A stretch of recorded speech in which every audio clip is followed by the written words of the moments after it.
Welcome to another episode, everybody. This is going to be a weird one because I've been asked many times at car events, is this thing as fast as a GT3 Porsche or a C8 Corvette, a Z06? What is this car capable of? And it's really a tough question to answer. It depends. And that's why I've got a bunch of notes here, things that I've pulled off the internet, weights, things like that. And I want to go through these things, and I want to see what everybody thinks. So the key to speed, first of all, when people ask me, how fast is it? Are we talking drag racing? Are we talking eighth mile drags, quarter? Are we talking half mile runs, mile? Are we talking autocross, road course, top speed? What are we talking? A lot of this comes down with a couple of down and dirty things: tire size, car weight, car horsepower. With those three things, you can dictate a lot of how fast a car is.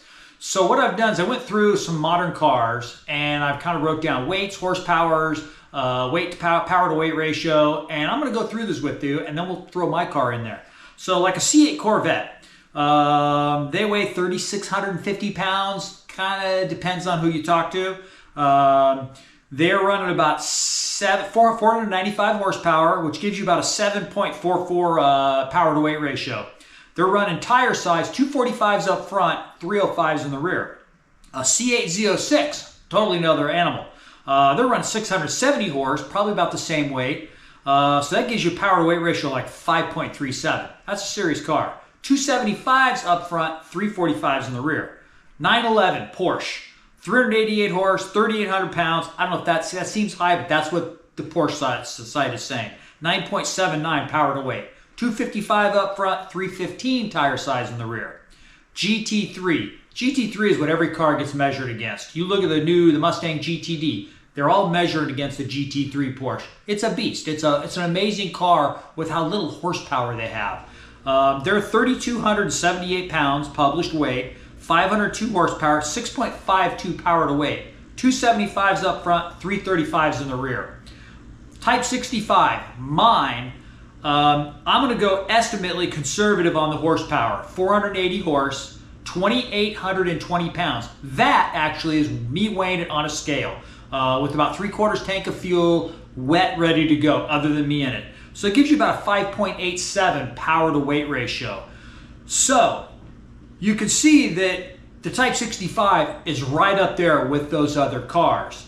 Here's the difference. All those other cars have dual clutch transmissions, or I call them paddle shifty dealy dads.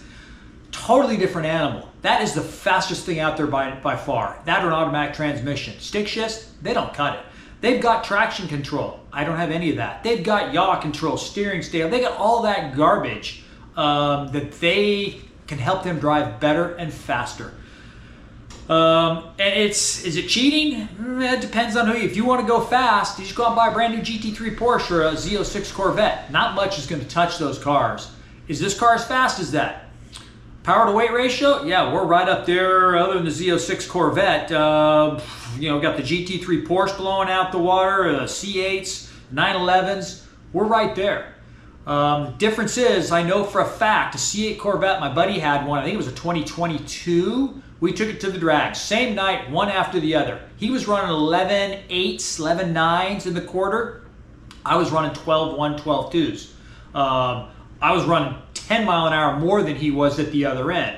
So I couldn't get to hook up.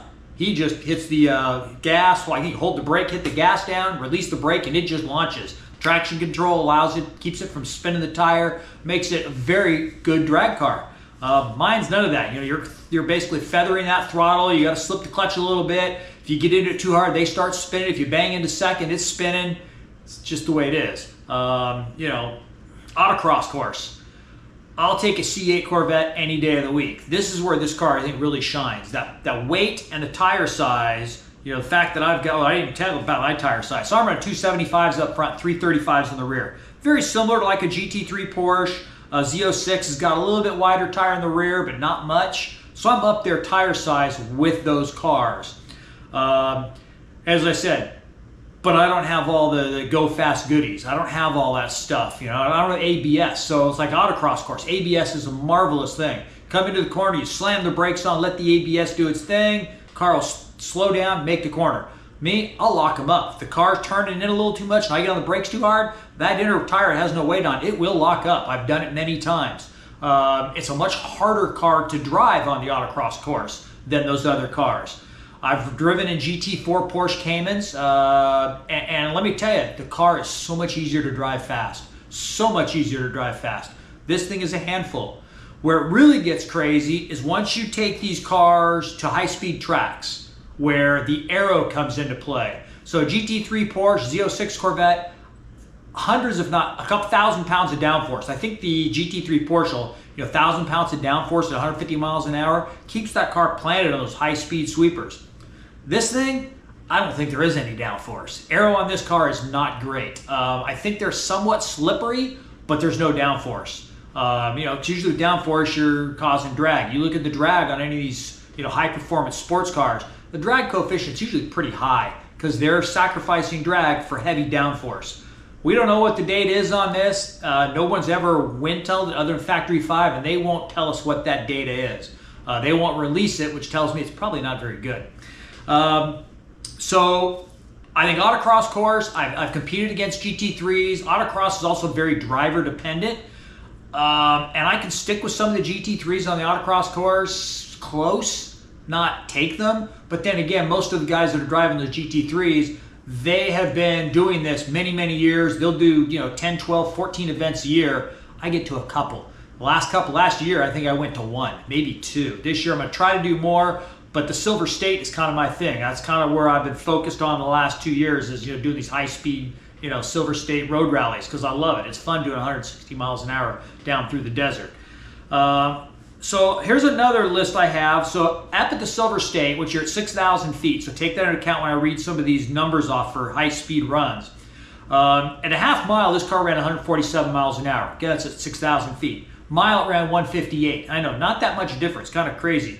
But I've got other cars that ran that event in a year before my year and the last session in September. So like a 2023 Camaro SS1LE ran 145 in the 1 mile. I beat that pretty well. A C8 Corvette, they've had a bunch of those up there. In the half mile, they've all run 133 to 134, 135. I'm running 147.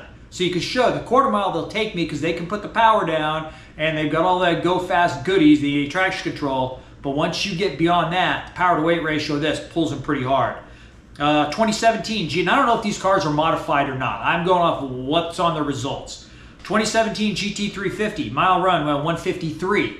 I ran 158, so beat that pretty good.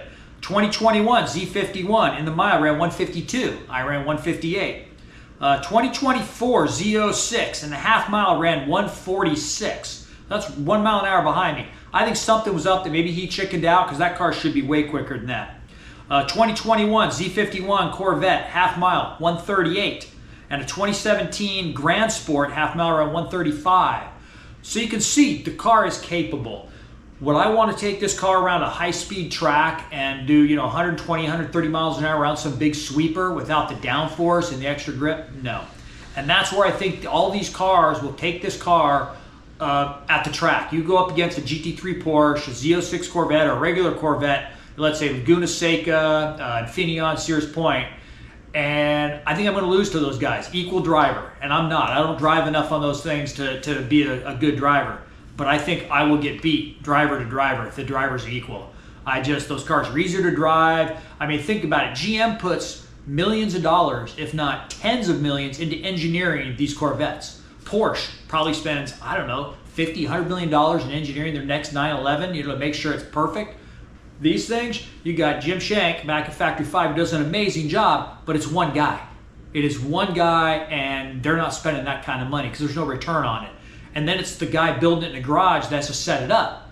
Well, how do you do that? Yeah, I could change out a lot of things probably, but I'm not that type. I mean, I'm going to build it and drive it and run with what I've got.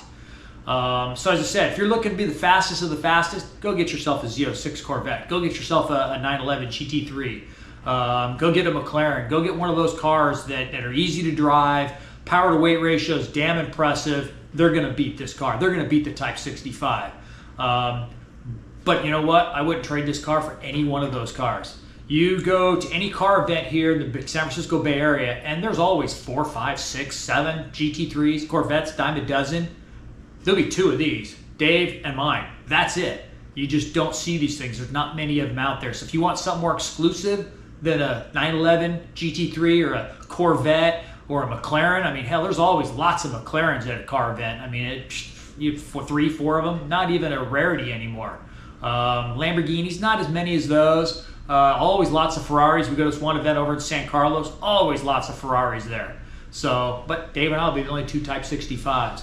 So, as I said, I kind of got you the numbers here, ran through them.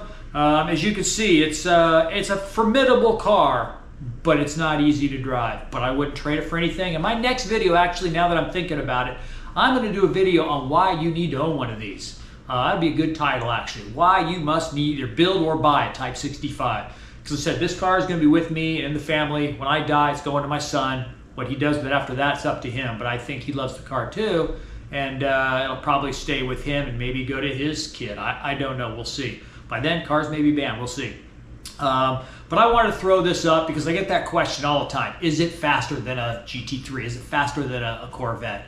As I said, depends. So that's about my best answer. You know, sorry I couldn't give you a better answer than that, but I'm going to stick with that. So much driver dependent on these things. So thanks again for watching. I'm going to try and get this video edited. Lost my computer a couple weeks ago, so I've been dealing with a new video editing program, struggling with it. Trying to get a lot of my data back in the computer, but we'll see what I can to get this thing up as quick as possible. Okay, thanks a lot. Hit that subscribe button. I appreciate each and every one of you subscribers, and stay tuned for the next one.